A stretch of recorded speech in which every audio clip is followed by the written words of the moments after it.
welcome to episode number 225 of the ETPHD Team Podcast with myself and Roslyn. Hi Roslyn, how are you?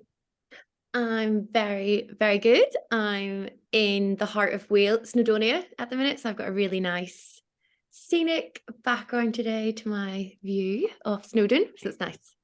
Oh, Yeah. nice. Are you going hiking in it? No, I wish, but I don't think we've got. We've got a very tight schedule, so we do, of refurbing a house. So my boyfriend said, absolutely, I suggested a dip, and he was like, no. He's actually went and bought special lights so that we can work into darkness tonight. I was Oh my gosh. like, but you probably really need a dip right now. So I'll keep you posted, but I don't think no hikes. Very sad. I think that's valid. Very impressed by his what's the word I'm looking for? Enthusiasm, workload, work ethic.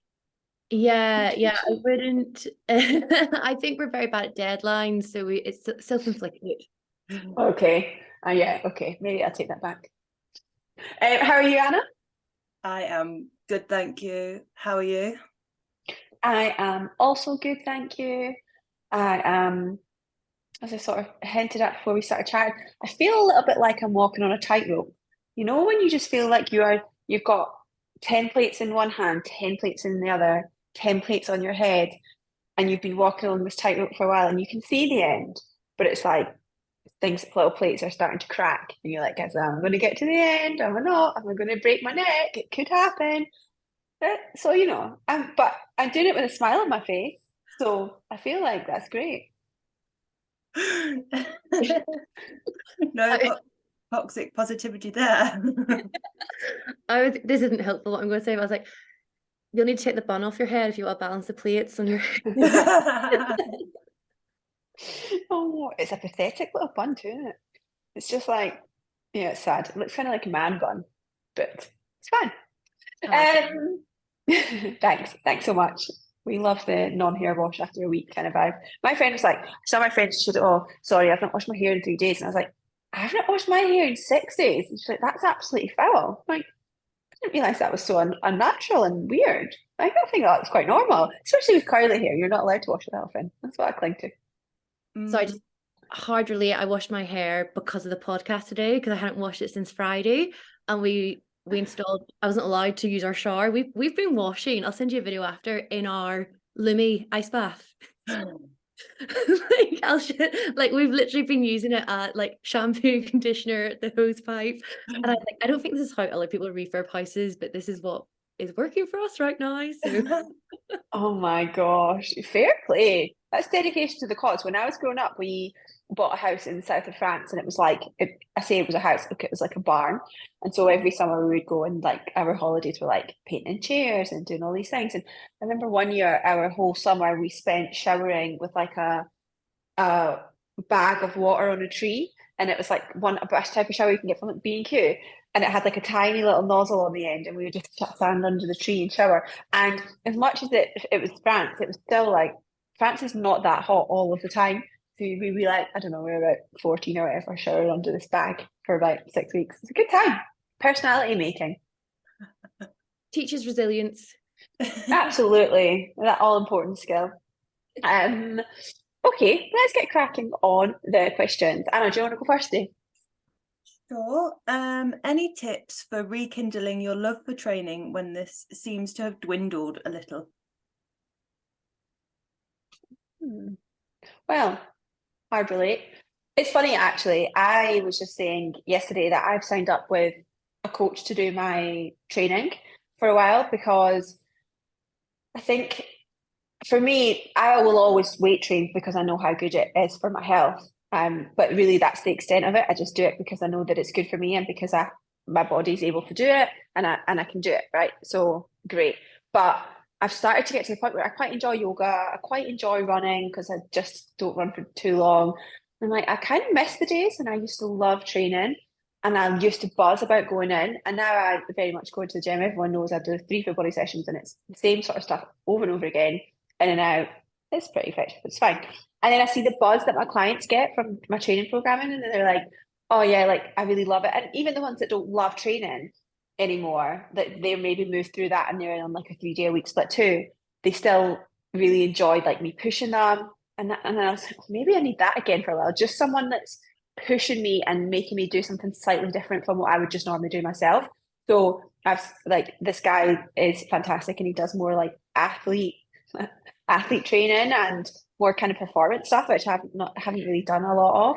And so I think for me, like mixing it up is helpful. You're working with Anna, so you've got someone to push you. Maybe you could set some goals together in terms of training and not, because it's easy, I think, to go, oh, well, you don't have to always have strength goals. You don't always have to push for something. But actually, sometimes just thinking like, well, maybe some goals would be helpful in that. Or adding a bit of variety in there. And also just accepting that you're not always going to love it. Like it's absolutely okay not to love it all of the time. A good playlist helps. A good new outfit helps. And I say new outfit, I don't mean like necessarily matching lycra. It could be a new baggy man's t-shirt from H&M and new shorts. Like it doesn't have to be a vibe, just your vibe. Just anything you can add a bit of variety, I think. Yeah, so I obviously know this client, and what we've done is just add a little bit of spice to her training sessions, because she is working around injury as well, which is making things even more monotonous than hypertrophy training is when you can't do some of the movements that you really enjoy. So just safely added a little bit of spice. Nice. Ross, question. So this is from one of Denai's clients. Are you able to find out why you secret ate when you were a child? I'd never told anyone, and only lately I told my mum and she said she knew. I had no idea. I felt embarrassed. I grew up in a household where people would make a comment if they heard a crinkle of a crisp packet from the kitchen and made a comment. I feel like that is why. As in, amazing that you've spoken to your mum about it, and amazing that she was so aware to be able to tell you that happened and kind of bring that back for you to remember that and have that self-awareness. But then I'm not quite sure what the question is here. Like, you are able to find out because you did find out, and some people don't always have that awareness to find that out because they don't necessarily remember the comments. They don't necessarily might remember the way that they felt at certain times, but not everyone remembers specific words and conversations, right? So I think the fact that you have the relationship with your mum where you can actually have that conversation is amazing. Yeah. Okay. What are examples of things you do to self-soothe when you have an extremely busy week in terms of work, socializing, etc.? That's Steph's client. Oh, I feel like I'm pretty busy at the minute, so I am.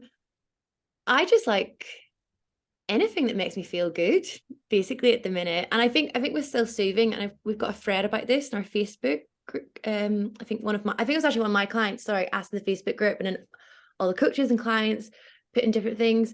I say it can literally be anything that takes from 30 seconds to an hour. So it's anything that makes you feel safe and makes you feel protected and makes you feel good. And for me at the minute, that's literally like lying with my legs up against the wall in my room for 10 minutes. And I did an Instagram post in that today.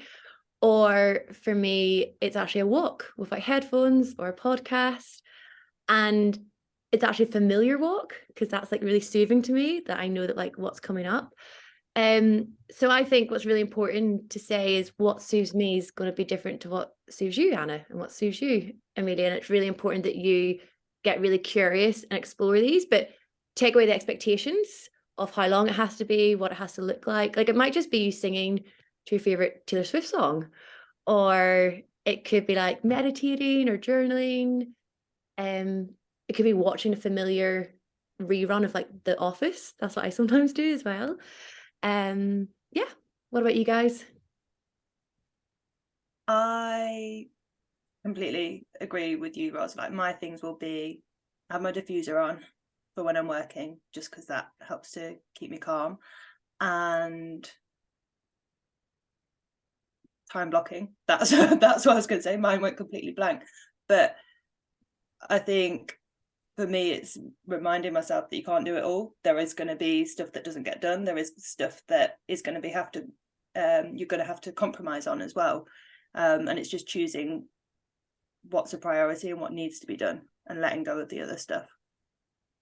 So much just like the idea of being busy is one of the things that stresses you out more than the actual reality of being busy. And if you start your day saying, oh my gosh, I'm so busy today, I've got so much to do, I don't actually know how I'm going to get it all done.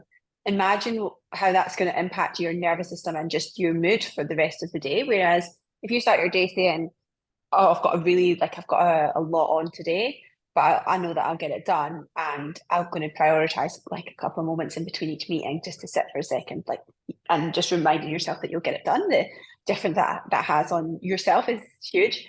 For me, two things is airplane mode on my phone, even if it's just for 5 minutes, and breathing. For me, breathing is like the one. I take like big, deep belly breaths in, like to the point almost where I feel like I'm going to pop, and then breathe out. And I love it. And it's like, for me, especially at the moment, I'm kind of the same as you, Ros, I've got quite a lot on and juggling things in my head. And it's often when it's like work, personal, and they kind of all, like when they come together, of both being quite hectic. And I just find like I constantly have quite a tight feeling in my chest, and I'm very aware of it now. And so the most soothing thing for me is just taking breaths throughout the day. Maybe it's like 5 minutes of it, or meditation before bed. But most of the time, it's like before we jumped on this call, I did one big deep breath and then centered myself, and then we cracked on with the podcast. And so I think that for me, those tiny little moments through the day is infinitely more soothing than I'm debating right now whether I'm going to go to a yoga class later, because I know it might be good for me, but it's like an hour and then it's walking there and it's all this stuff. And that, to me right now, I'm like, I don't know if that's going to soothe me because I've got so much to do. That's actually might potentially stress me out. But those like little 1 minute breaths can be extremely soothing and calming. And I go for it.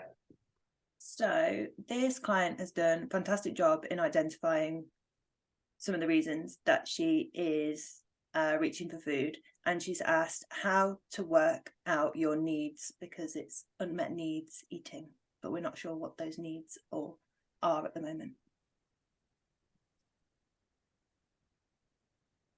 You say the first half of the question again? So the question is how to work out your needs, because she's identified that it's unmet needs eating.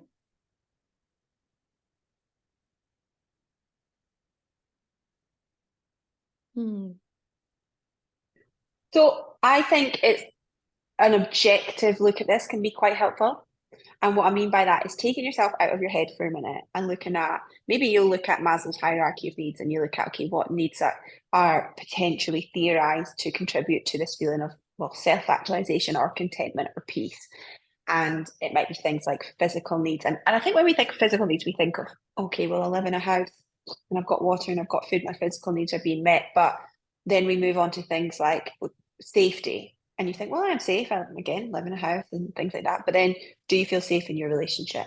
Or do you have like potentially abandonment issues or attachment issues, or an inconsistent relationship in your life somewhere that actually is leading you to feel unsafe? Or is it patriarchy and men's violence against women that's making you feel unsafe every time you walk home in the dark?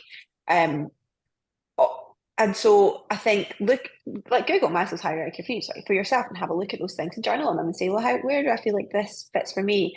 And then moving up that hierarchy is things like connection, love, belonging. And then asking yourself, okay, well, do I feel a sense of belonging? Do I feel like a sense of connection with myself? Do I know myself? Do I know who I am outside of food, outside of binge eating, outside of being a personal trainer, outside of whatever my job is, outside of being a mum? Do I know who I am? Do I know what I love? Do I know what my purpose is? Do I know what my passions are? Do I feel connected to other people? Again, maybe it's a romantic relationship, maybe it's friendships, maybe it's being surrounded by people who are, you feel like are on your wavelength in certain things, and certain values, you have shared values, etc. Do you feel like you can fully be yourself? Because that contributes to our feelings of belonging. And so I think kind of working through those things, and then again, still staying objective and saying, okay, well, let's look at different aspects of my life. Let's look at my job. Do I feel fulfilled? Do I feel bored? Do I feel stressed? what do I feel like day to day when I wake up in the morning? Let's look at my romantic situation. Am I in a partnership? How does that feel? Am I single? How does that feel? Am I in more than a partnership? How does that feel? Whatever that is for you. Friendships, just go through and kind of like get a curious mind with it, and just there's no expectation of what's a right way to do any of these things or a wrong way. But I think sometimes we can get in our own heads and think there's so much stuff that we could unpack. So take a bit of like a scientific mind and look at it from the outside, looking in, and kind of break it down in doses over time in journaling or however you want to do it. I think that's probably what I would start with at least, and then see what comes up when you do that. Okay, Ross, question. So this is Steph's client. How to manage the feeling of restriction?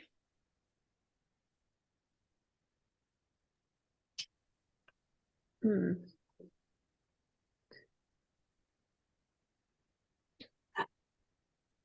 mean, this is tough, right? We're all kind of sitting here thinking, because the best way to manage feelings of restriction often is to not restrict. And that's really the answer to feeling restricted.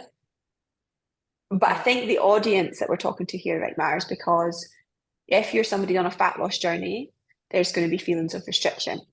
And in that situation, framing it as a choice, like you always have the choice to eat these foods, you always have a choice to eat more food, you always have a choice not to go to the gym or go for a walk, you always have a choice. And you're choosing to have these certain foods, to do this certain movement, to eat in this certain way in order to support your fat loss goals, because that's aligned with your values of maybe health or, whatever reason you have a fat loss goal. It's always a choice. And what's amazing is that no one's asking you to do it. You're choosing to do that for yourself. And so if it's a restriction from a healthful fat loss point of view, then changing the way that you frame it. But if you're working on your relationship with food and you're restricting and you don't like the feeling of restriction, then the whole point of improving your relationship with food is that you're managing that restriction and actually starting to minimize that by thinking about inclusion instead. And even if you're on a fat loss journey, we always say, think about in terms of what can you include in your diet to support your fat loss journey. Lots of fiber, water, protein, as opposed to what can I take out, i.e. no carbs or no fat, or, whatever obscene food rules have maybe come up for you in the past. I was thinking as well from a like when you're practicing unconditional permission to eat, and obviously people can worry that they're just going to end up only eating those things.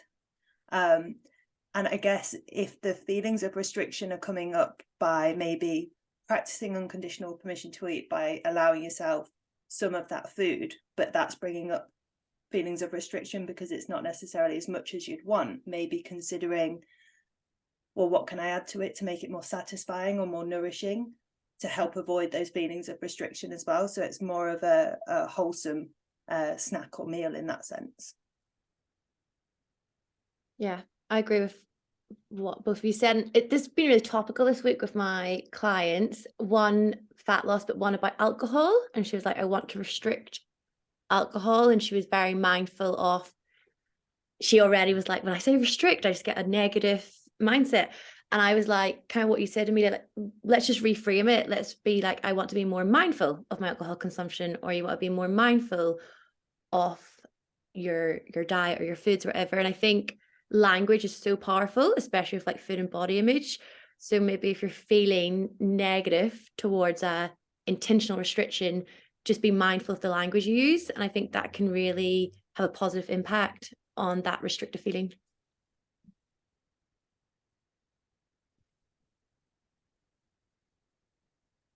Oh. Okay, it's me. Just muting myself as usual. I do mute myself for a reason, because I like to take notes as we're doing our podcast so that when I write the podcast description, I don't forget anything. I'm not just muting to like snack or thing or anything weird. Okay, Becca's client's question. Is it worth getting up at 6 a.m. to fit in an exercise session, or is it better to sleep? I have a super long day every day, and I can see that for a person without any disorder eating, body image struggles, that would be fine, but not sure in any other context?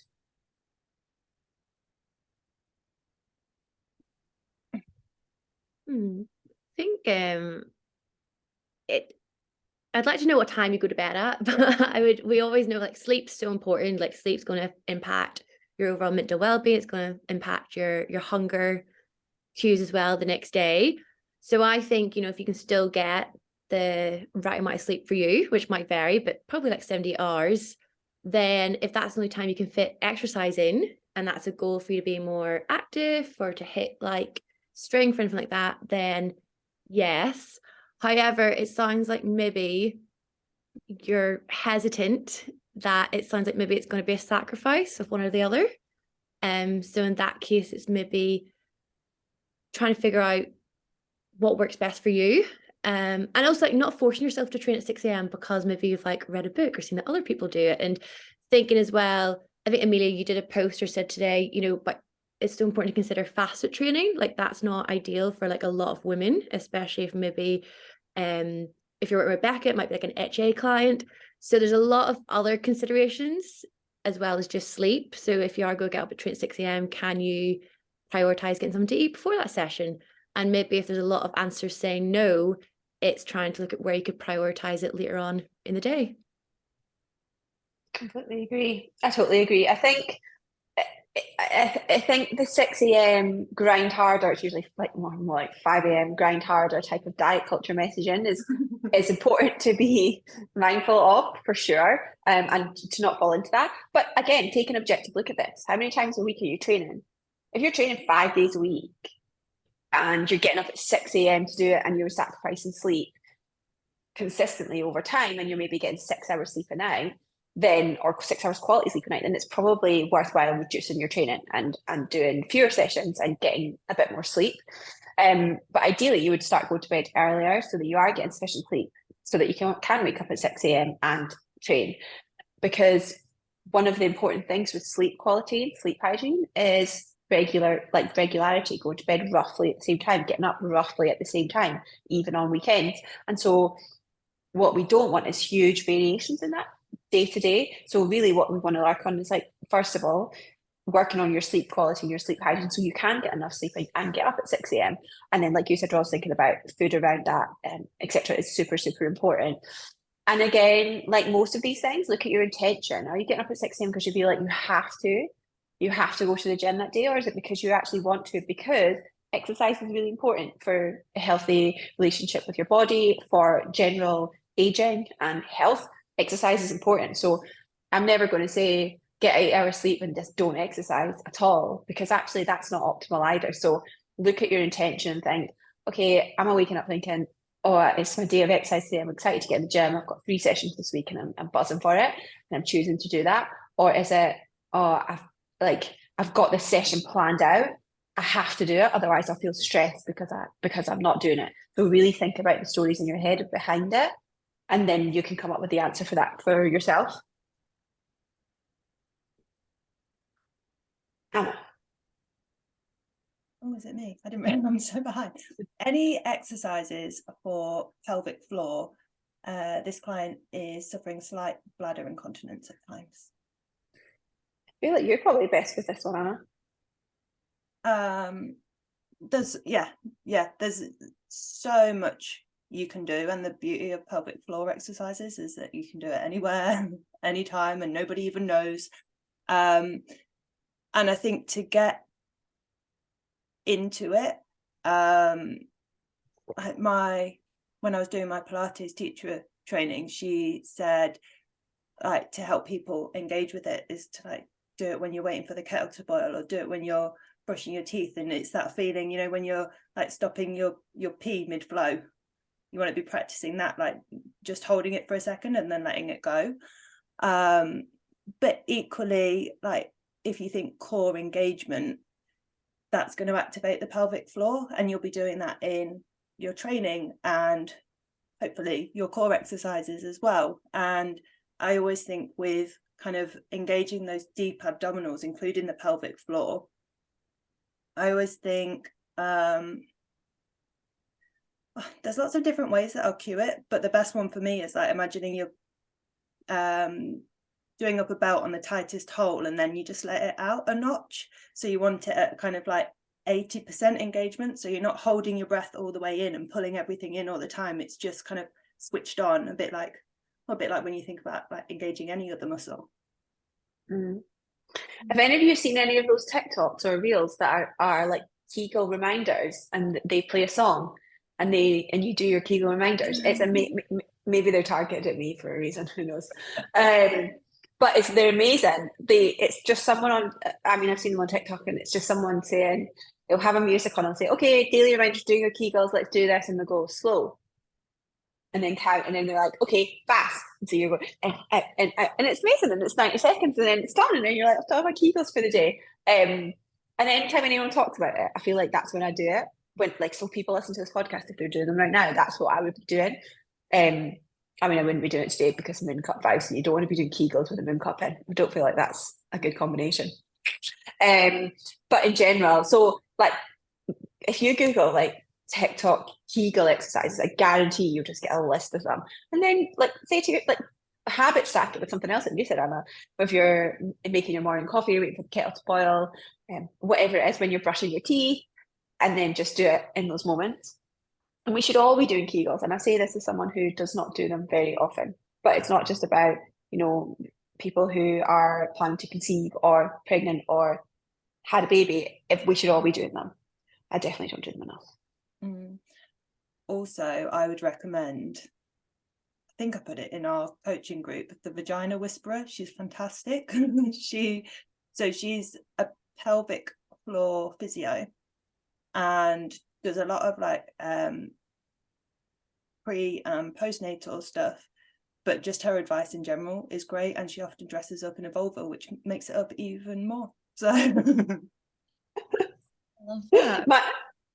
My friend got her and her boyfriend went to the park the other day. She was like, oh, have you seen, like, I can't remember what it's called, and it's like, did you see a picture of it anyway? And I said, no, I've not seen this. So they showed me a picture of my best friend sitting in what looked like just a giant vulva. I was like, what the hell is that? And you're like, oh, it's this type of thing that you take to the beach and to the park, and it's like a giant blow up seat, but the way you fill it up with air is you just run with it and it fills up, and then that's it.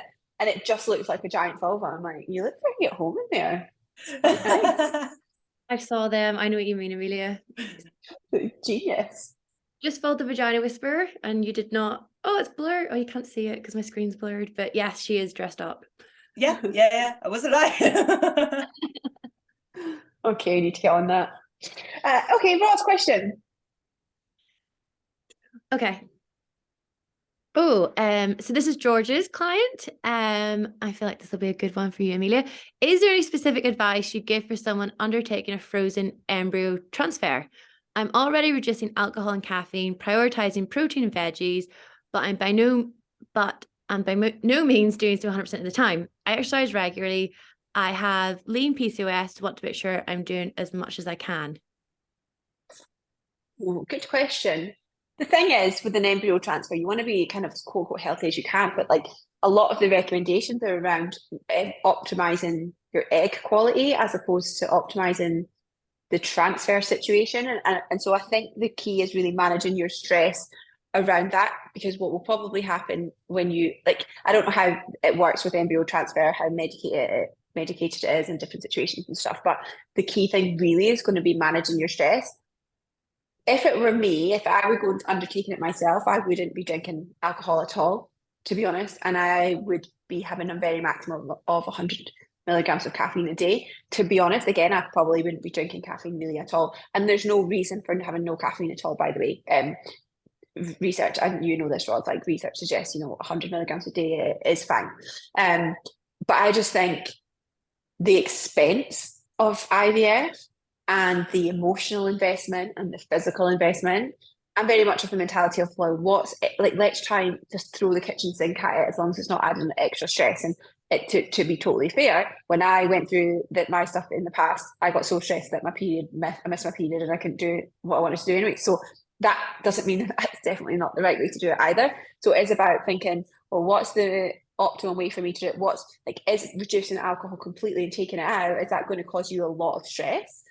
And in which case, that's something potentially to look at. But also, okay, fine, like have a glass of wine at the weekend with your partner or your friends or whatever that looks like. But do you need to have a glass of wine maybe on a Tuesday night after work? Maybe not. Again, I don't know, everyone's different. But other than that, I wouldn't. I would be taking supplements like you are pregnant already. So taking a prenatal, taking an iodine supplement, which people often forget about. So just be mindful if that's in your prenatal already, it's fine, but the recommended dose is 200 micrograms.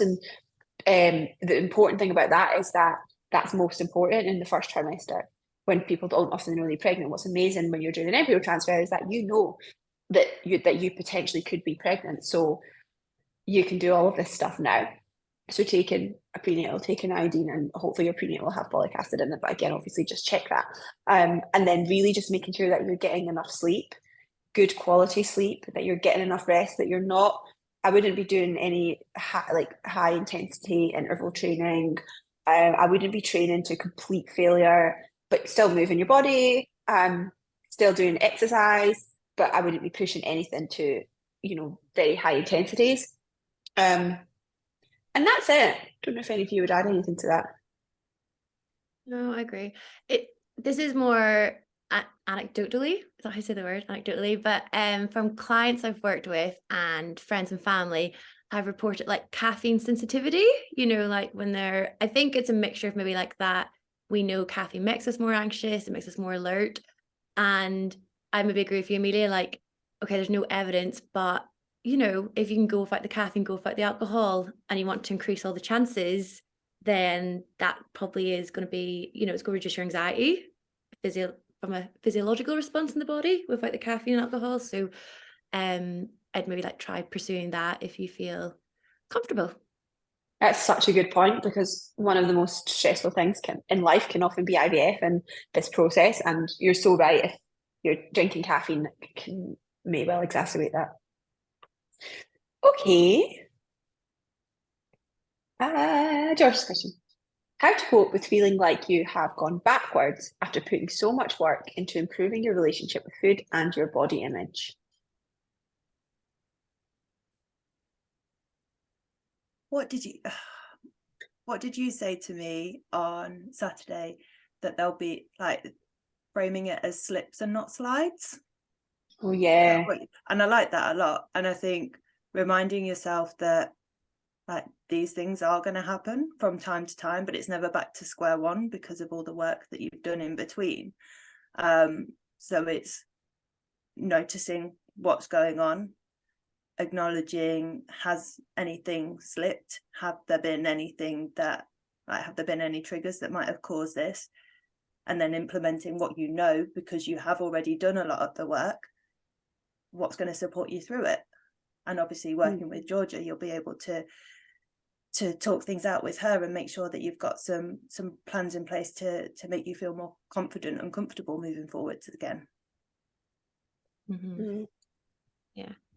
And I think everything you said, Anna, like it's probably not square one you've gone back to, but it'll feel like that. And I think sometimes a lot of clients I work with, they forget where they started on the journey, and maybe they're comparing to like last week or 2 weeks ago. But actually, if you compared me when you first start with Georgia, there's probably far more progress there than what you see. And I think it just comes back to when we work on a relationship with food and body image, the quantitative data is not there. So unlike, we're not measuring like on the scales necessarily all the time, we're measuring calories, and sometimes it's harder to see the progress. But actually it's these, I call them like little light bulb moments often my clients have. They're like, oh, the other day someone said this and it didn't trigger this response. And I'm like, look how far you've come. So probably going back to being self-critical as well. So maybe practicing more self-compassion and leaning into that again, and looking at, where you have come, and you're going to keep going to other places. Yeah, I agree. I think sometimes it's helpful to look at something like scale weight, not your scale weight, but the idea of everyone in the health and fitness space at some point in their life has probably seen that drawing of what you think fat loss looks like, and it's like this straight line down in your weight. What fat loss actually looks like, and it's a squiggly line up and down. Or progress, what you think progress looks like, straight line up, and what progress actually looks like a messy line all the way up. And recovery with your relationship with food is exactly the same.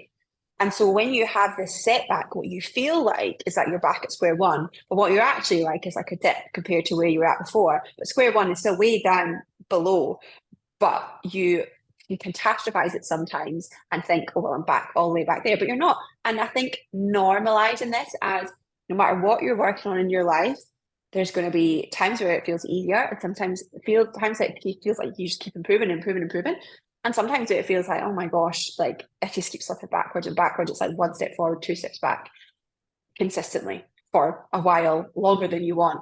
That is so normal. And I think just normalizing it and saying, okay, well, this is actually part of the journey of moving forwards. And so you go, okay, this is just this part. And you can, when you normalize it and accept it, you do the things like practice self-compassion, and you say, well, the way out of this is to keep doing all the things that I know really support me. So I'm going to do all of those things. And then when you get out of it, you'll be like, gosh, I'm so glad I kept doing all those things, because now I'm still progressing forwards. And I mean, you're still progressing because you're getting through this point in your progress journey. It's still technically progress because you're getting through it, right?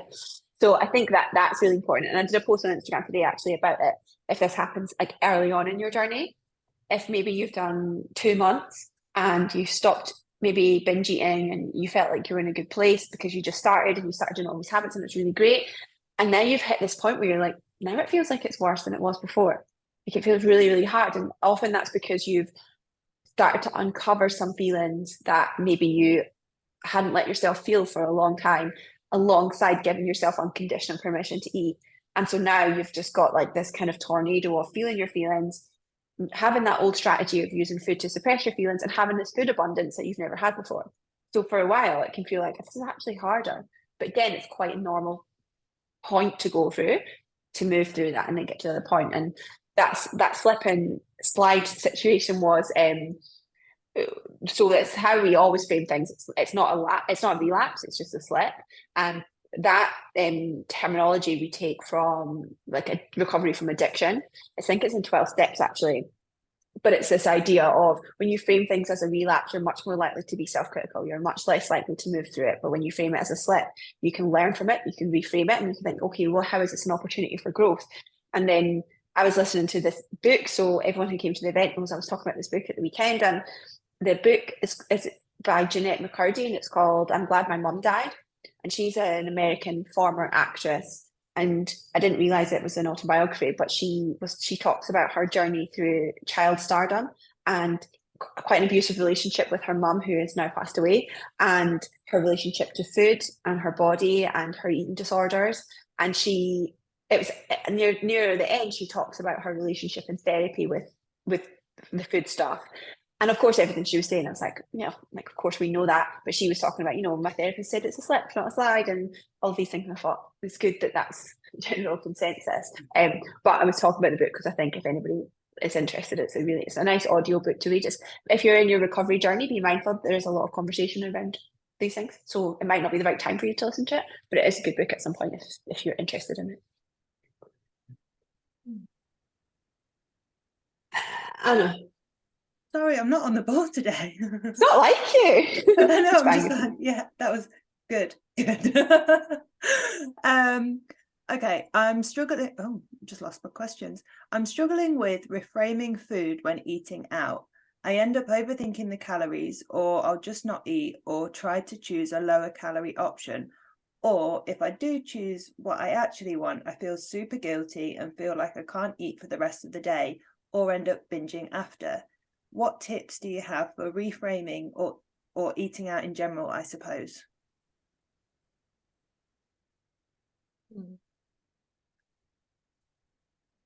I was thinking.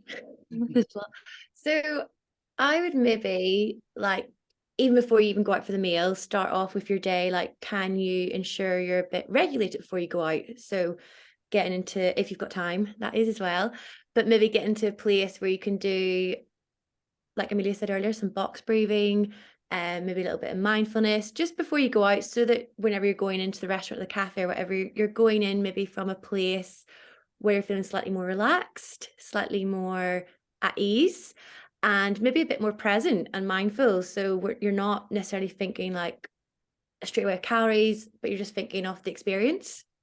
First of all, I know not everyone's got time for that. And then just trying to see that meal out as one of your other meals in the day, just like your breakfast, lunch, and dinner at home. Only this is maybe someone else has prepared it for you, which I know might bring some anxiety sometimes. But the more you do go out, especially when you're working with Anna, I always think it's brilliant when clients are eating out when they're working with us, because this is part of life. So it is. And if you can do this work and work through this when you're working with Anna, that's brilliant, because you're going to get the tools and the confidence to keep doing this.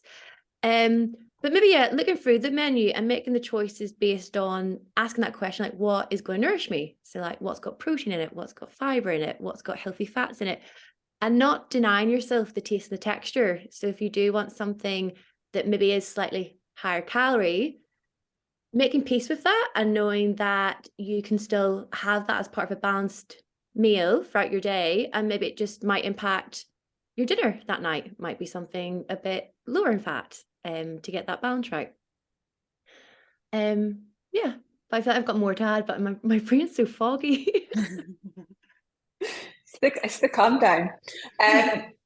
I totally agree. I think I'm trying to find my list of kind of these. I did a post recently about like the 10 potential contributors to health that we forget about when we're working on like diet, fat loss stuff, right?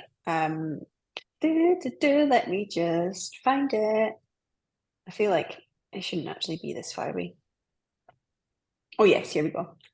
Found it in the end. Okay, so if we look at these 10 factors of health, these are just factors of health that I read them they came from, it's like a Stanford University model.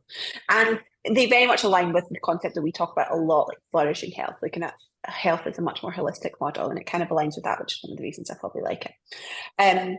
But these 10 factors are social connectedness, lifestyle behaviors, stress and resilience, emotional health, physical health, meaning and purpose, sense of self, finances, spirituality or religiosity, exploration and creativity.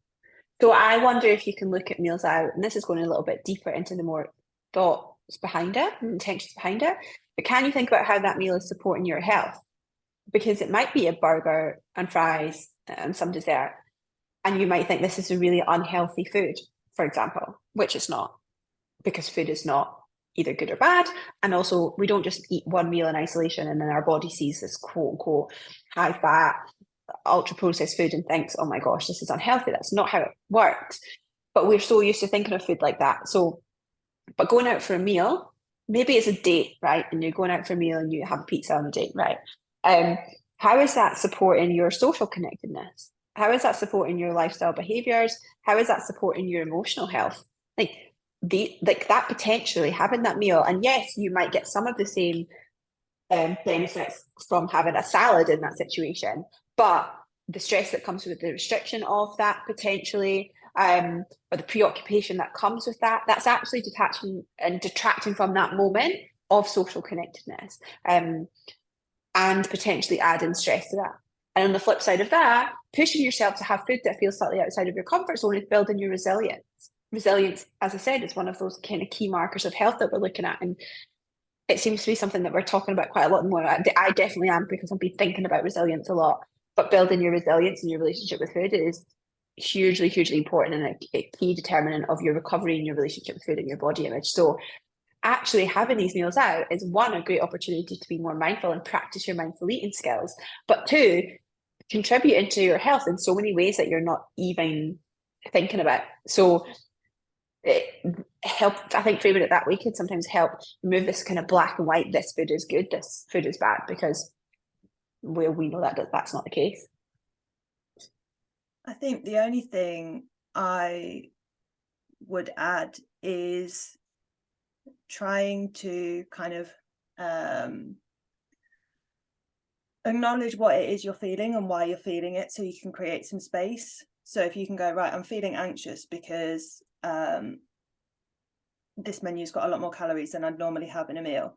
Okay, well, that's a food rule, and this is what I'm working on. And so this decision would actually bring me closer to what I want to be, rather than sitting in that like anxiety and unease in general, just to create a bit more space between it.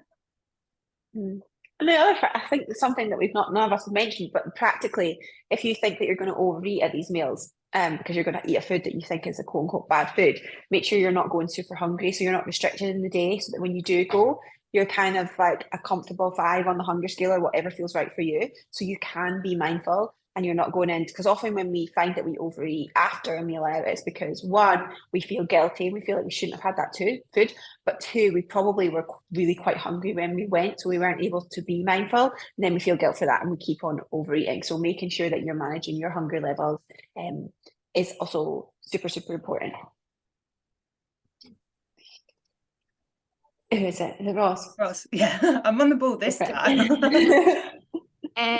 Okay, this is Steph's client. So I would love to know, sorry, I skipped one, but I'll go this one. Steph's client. I'd love to know your guys' thoughts on the possibility that not all food cravings are emotionally rooted.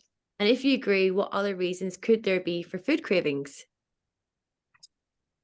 There is a physiological driver for certain foods, so food high in fat, sugar, salt, protein, and what's the last word? It's like umami or something like that, or is it glutamate? It's a certain taste anyway, and they trigger what we call they trigger like a reward response in our brain. And I think I said this on a really recent podcast. I'm not going to go into it in too much detail, but we do get these dopamine enforced sensory cues that our body learns that last time we had that donut, we got this hit, this reward hit. And so when we see a donut, we smell a donut, we picture a donut, we think of a donut, we start to get this anticipatory reward response in our brain, which drives us to then want to eat that food again. So that's not an emotional drive for food, it's a physiological process. So it does happen. It's not an addictive situation, but we do for sure. And that's one example of it. There are various kind of hormonal and endocrine kind of responses that we get into certain foods that increase our drive to eat those foods again. And we know that even with things like just ultra processed foods in general, when we're given ad libitum food intake with ultra processed foods, we tend to eat more of those, and it's probably in part to do with that reward pathway, and it's probably in part to do with the fact that they're often lower volume and lower fiber, so they're less satiating. So there are lots of physiological reasons why we crave food, and I think sometimes we have this tendency to pathologize these things, like, oh, I'm craving, it's just really hard for me, or I'm craving, it must be hormones, or I'm craving because I'm addicted to this food. And it's like, it's not. It's a natural physiological response, just like hunger, just like needing a pee, all of these things. And it's just about recognizing and saying, oh, I think that's interesting. Whenever I go into Sainsbury's, it's always Sainsbury's, and I smell the croissant, I'm like, I need a pain au raisin. Like, I need it. But I think it's about taking your step out and going, okay, well, do I need it? I actually don't. I really, really want it. And maybe some days I'll have it, and maybe sometimes it doesn't align with the fact that all I've eaten for the last 24 hours is beige foods, and so actually I'm going to go in and get my food like I planned to do in the first place. So again, it's just about noticing these things and then saying, okay, well, I can make a choice according to what I actually want. My cravings are not the driver for me. My choices, I can be mindful of my choices even though I experience these cravings.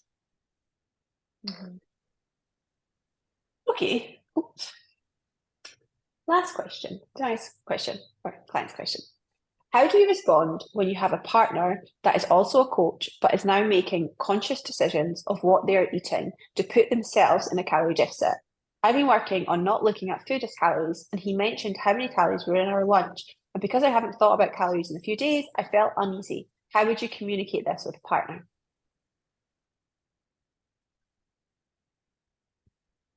I think, well, I don't know your relationship with your partner, but I think communication is going to be really important here, and having like a chat about, I don't want to say the buzzword boundaries, but but chatting to your partner about the journey you're on at the minute and the journey they're on. It sounds like they're probably going to be quite different. One's in a calorie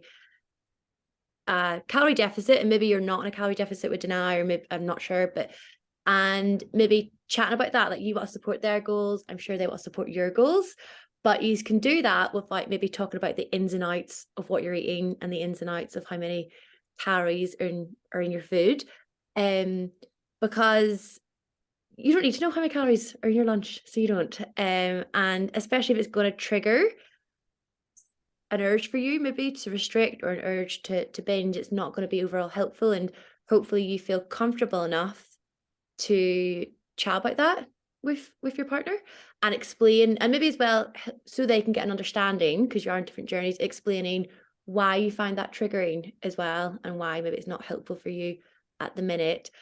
But being mindful of your language when you're doing it. So, you know, still emphasizing that you're supporting them, and that maybe they're able to be in a place where they can do a calorie deficit and it doesn't affect them. It doesn't have any consequences. And that's brilliant for them.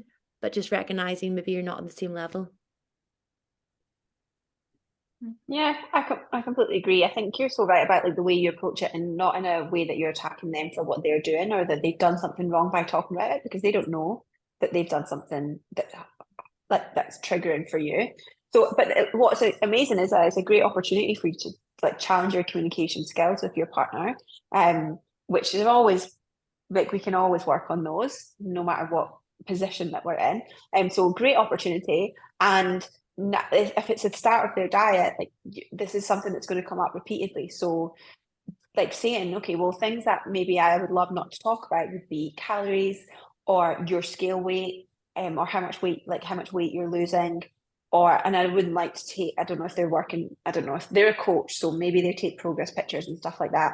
I don't want to take your progress pictures, and I'd love, like, I'm happy for you to discuss like how you're feeling.